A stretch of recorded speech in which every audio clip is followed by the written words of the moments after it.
adesso non esco. Non c'è da andare con i miei figli. Non esco. Questo aveva dichiarato di fronte alle nostre telecamere la donna che con 4 figli ha occupato un appartamento in quartiere Pertini a Mestre, al civico 15 di via Camporese. È una cosa francamente scandalosa ed è scandaloso che queste cose succedano purtroppo solo nel nostro territorio.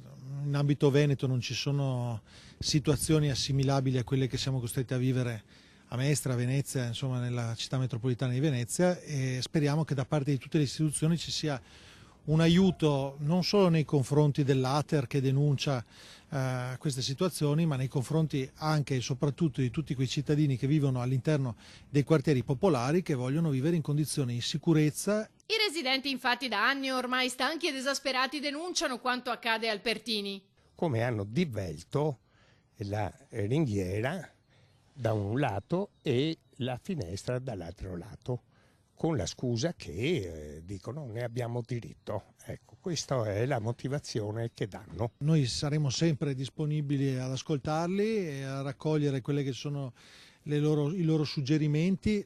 Per quanto riguarda il quartiere Pertini, abbiamo approvato una delibera pochi giorni fa in Consiglio di amministrazione che prevede l'installazione di 34 telecamere, per cui sicuramente questo non solo fungerà a deterrente, ma ci permetterà anche di individuare in modo puntuale qualsiasi tipo di atto vandalico o contra legem che dovesse essere fatto all'interno di quel contesto. Speranzon però ribadisce: c'è bisogno di tutti, c'è bisogno dell'Ater, c'è bisogno della Questura, della Procura della Repubblica, della Prefettura, cioè tutte le istituzioni devono avere un obiettivo comune, quello di evitare che questi signori continuino a operare contro la legge, sapendo di poter godere dell'impunità.